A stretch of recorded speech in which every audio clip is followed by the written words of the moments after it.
Corona vaccine से जुड़ी हुई है, जहां केंद्रीय मंत्री मुख्तार अब्बास नकवी ने आज रामपुर के कृष्णा देवी डालमिया आई हॉस्पिटल पहुंचकर कोविड वैक्सीन की पहली डोज ली। इसके लिए उन्होंने पहले रजिस्ट्रेशन कराकर 250 रुपए अदा किए और फिर वैक्सीनेशन के बाद आधा घंटे डॉक्टर्स की निगरानी में आराम किया, जिसके बाद मीडिया से मुखातिब होते हुए स्वदेशी वैक्सीन पर सवाल उठाने वालों पर पलटवार करते हुए उन्होंने कहा कि कुछ लोगों की सियासी वैक्सीन उतर गई है।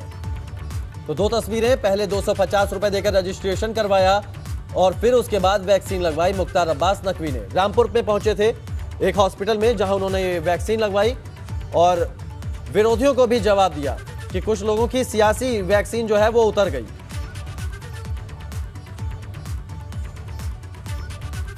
तो रामपुर में केंद्रीय मंत्री मुख्तार अब्बास नकवी ने कोविड वैक्सीन लगवाई और इस दौरान क्या कुछ कहा मुख्तार अब्बास नकवी ने, वो आपको सुनवा देते हैं। का सबसे बड़ा वैक्सीनेशन प्रोग्राम भारत में चल रहा है।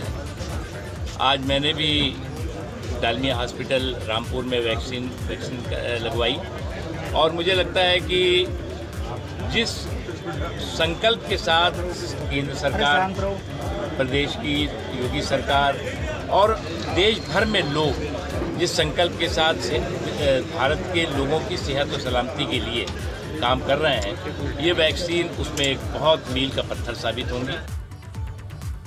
और बड़ी खबर प्रयागराज से आ रही है, जहां आगरा की अंबेडकर यूनिवर्सिटी की बीएड की फर्जी डिग्री लगाकर यूपी के प्राइमरी स्कूलों में नौकरी पाने का यह मामला है। और इस मामले में बेसिक शिक्षा परिषद के सचिव ने फर्जीवाड़ा करने वाले 812 टीचर्स की सेवा समाप्ति का निर्देश दे दिया है। 812 शिक्षकों की सेवा समाप्ति के निर्देश दिए गए। प्राइमरी स्कूलों के हैं ये सभी शिक्षक और इन शिक्षकों के खिलाफ एफआईआर भी दर्ज कराई जाएगी। बेसिक शिक्षा परिषद के सचिव ने ये निर्देश दिए। इन सभी शिक्षकों के खिलाफ एफआईआर दर्ज कराई जाएगी। 26 फरवरी को आए इलाहाबाद हाईकोर्ट के आदेश के तहत इन सभी की सेवा समाप्त होगी। हाईकोर्ट ने सिंगल बेंच के फैसले पर मुहर लगाते हुए दोषी शिक्षकों को कोई राहत नहीं दी थी। शिक्षकों की सेवा समाप्ति के लिए बेसिक शिक्षा परिषद के सचिव प्रताप सिंह बघेल ने यह आदेश दिया है और इसके बाद इन सभी शिक्षकों के खिलाफ एफआईआर भी दर्ज कराई जाएगी। अंबेडकर यूनिवर्सिटी की फर्जी डिग्री के आधार पर इन शिक्षकों ने नौकरी पाई थी। बड़ी खबर आपको बता रहे हैं, 812 शिक्षकों की सेवा समाप्ति के निर्देश दिए गए। प्राइमरी स्कूलों के हैं ये सभी शिक्षक जिन्होंने फर्जी डिग्री लगाकर नौकरी पाई थी। 812 ऐसे शिक्षक हैं जिनकी सेवा समाप्ति के निर्देश दिए जा चुके हैं। इन सभी शिक्षकों के खिलाफ एफआईआर भी दर्ज कराई जाएगी। अंबेडकर यूनिवर्सिटी की फर्जी डिग्री के आधार पर इन शिक्षकों ने नौकरी पाई थी और ऐसे 812 शिक्षकों की सेवा समाप्ति के निर्देश दिए जा चुके हैं। बेसिक शिक्षा परिषद के सचिव ने अब ये निर्देश दे दिए हैं सेवा समाप्ति के और इन सभी शिक्षकों के खिलाफ एफआईआर भी दर्ज कराई जाएगी। बड़ी खबर प्रयागराज से आपको बता रहे, फर्जी डिग्री लगाकर नौकरी पाने के मामले में कार्रवाई हुई है। 812 शिक्षकों की सेवा समाप्ति के निर्देश दिए हैं बेसिक शिक्षा परिषद के सचिव ने। प्राइमरी स्कूलों के हैं ये सभी शिक्षक जिन्होंने फर्जी डिग्री लगाकर नौकरी हासिल की। अंबेडकर यूनिवर्सिटी की फर्जी डिग्री के आधार पर इन शिक्षकों ने नौकरी पाई थी और अब इन शिक्षकों के खिलाफ एफआईआर भी दर्ज कराई जाएगी। प्रयागराज से ये बड़ी खबर आपको बता रहे हैं, 812 शिक्षकों की सेवा समाप्ति के निर्देश दिए गए हैं। प्राइमरी स्कूलों के हैं ये सभी शिक्षक। बेसिक शिक्षा परिषद के सचिव ने ये निर्देश जारी किए हैं। मोहम्मद मोइन हमारे संवाददाता ज्यादा जानकारी के साथ जुड़ गए। मोहम्मद मोइन, फर्जी डिग्री के आधार पर जो नौकरी पाने वाले 812 शिक्षक थे उनकी सेवा समाप्ति के निर्देश दिए गए हैं, क्या जानकारी है इस बारे में? देखिए, ये काफी पुराना मामला है। आगरा की जो अंबेडकर यूनिवर्सिटी है वहां से तमाम लोगों ने जो है वहां की बीएड की फर्जी डिग्री लगाई थी और उत्तर प्रदेश के बेसिक शिक्षा विभाग में टीचर्स के पद पर नौकरी पाई थी। जांच हुई कई बार, जो है लंबे अरसे तक इसकी कई स्टेज पर जांच हुई। बाद में इनकी बर्खास्तगी के आदेश दिए गए। मामला हाईकोर्ट तक पहुंचा था। हाईकोर्ट ने भी उस फैसले पर मुहर लगाई थी उत्तर प्रदेश सरकार के। बाद में हाईकोर्ट की सिंगल बेंच के फैसले को डिवीजन बेंच में चुनौती दी गई थी। 26 फरवरी को डिवीजन बेंच का जो फैसला आया उसने भी सरकार के फैसले पर मुहर लगा दी और सरकार के जो बर्खास्तगी आदेश था उसे सही माना।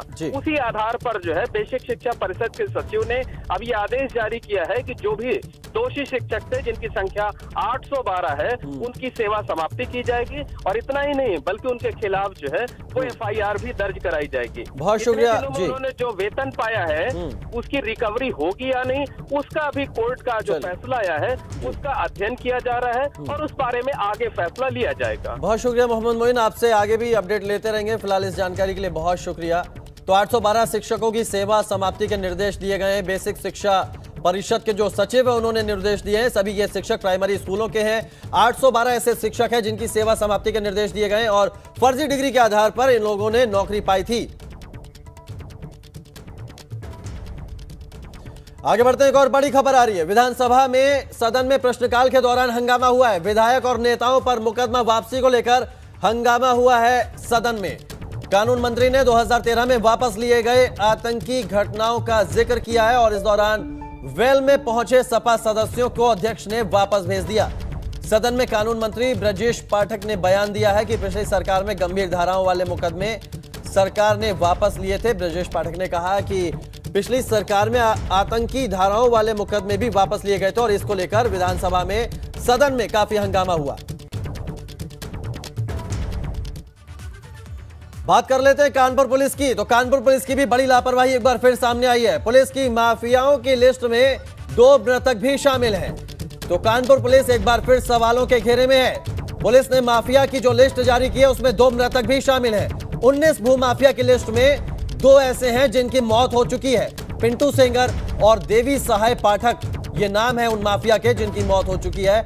मौत होने के बावजूद भी माफिया की लिस्ट में इन दोनों के नाम शामिल हैं। 19 माफिया की लिस्ट कानपुर पुलिस ने जारी की है। इसमें 2 माफिया ऐसे हैं जिनकी मौत पहले ही हो चुकी है और फिर भी उनका नाम पुलिस ने कहीं ना कहीं अपनी पीठ थपथपाने के लिए उसमें शामिल किया।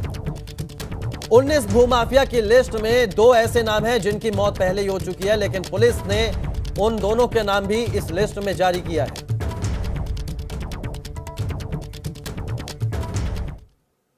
संत कबीर नगर में जमीन की रंजिश को लेकर 2 पक्षों के बीच जमकर मारपीट हुई। मारपीट में एक महिला की मौत हो गई जबकि 5 लोग गंभीर रूप से घायल हो गए। घायलों को इलाज के लिए अस्पताल में भर्ती कराया गया है। मामला शहर कोतवाली क्षेत्र के बर्रई टोला का है। पुलिस ने इस मामले में नामजद 5 आरोपियों को गिरफ्तार कर जेल भेज दिया है। पुलिस की माने तो 2 पक्षों के बीच सालों से जमीन को लेकर विवाद चल रहा था। पहले उसने मेरे साथ छेड़खानी की, मेरे पापा ने केस कर दिया और उसने छेड़ के मेरे पापा को गोली मारी। एक बेटी इंसाफ की गुहार लगा रही है। वो रो रो कर गुनाहगारों के खिलाफ सख्त कार्रवाई की मांग कर रही है। एबीपी गंगा ने बेटी की आवाज को प्रमुखता से उठाया। यही वजह है कि सीएम योगी आदित्यनाथ ने सख्ती दिखाते हुए बेटी के गुनाहगारों के खिलाफ सख्त कार्रवाई करने के निर्देश दिए। इस बेटी पर क्या गुजरी और क्यों ये इंसाफ की गुहार लगा रही है, पहले आपको वो पूरी घटना बता देते हैं। दरअसल मामला थाना सासनी क्षेत्र के गांव नौजरपुर का है। यहां मृतक ने बेटी के साथ छेड़खानी की पुलिस में शिकायत दर्ज कराई थी। मुख्य आरोपी गौरव शर्मा के खिलाफ जुलाई 2018 में मुकदमा दर्ज कराया गया था। गौरव को गिरफ्तार कर जेल भेजा गया था और 1 महीने बाद वो जमानत पर बाहर आ गया था।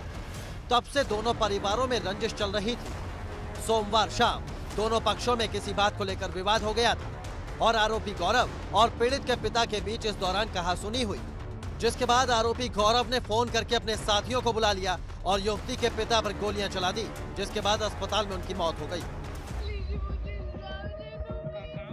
अस्पताल में अपने पिता का शव देखने के बाद बेटी सुध खो बैठी और इस तरह से उसका दर्द फूट पड़ा। एबीपी गंगा पर मृतक की बेटी ने आरोप लगाया है कि आरोपी गौरव काफी दबंग है और वो समाजवादी पार्टी से ताल्लुक रखता है। ये आतंकवादी एक नंबर का आतंकवादी है। ये किसी भी पार्टी से संबंध रखता है? सपा। एक और पीड़ित आरोपी गौरव शर्मा पर समाजवादी पार्टी से जुड़ा होने का आरोप लगा रही है, तो दूसरी ओर अखिलेश यादव इस मामले में ट्वीट कर राज्य सरकार पर सियासी हमला बोल रहे हैं। हालांकि एबीपी गंगा पर बेटी का दर्द देखने के बाद सीएम योगी ने खुद घटना पर संज्ञान लिया और सख्ती दिखाते हुए आरोपियों पर रासुका लगाने के निर्देश दिए। वहीं कार्रवाई करते हुए पुलिस ने एक आरोपी को गिरफ्तार कर लिया। क्षेत्र के ग्राम नौजरपुर में एक 50 वर्षीय व्यक्ति की हत्या के संबंध में थाना सासनी पुलिस द्वारा त्वरित कार्रवाई करते हुए उक्त मुकदमे में नामजद एक हत्यारोपी ललित शर्मा को गिरफ्तार किया गया है तथा उसके विरुद्ध वैधानिक कार्रवाई की जा रही है।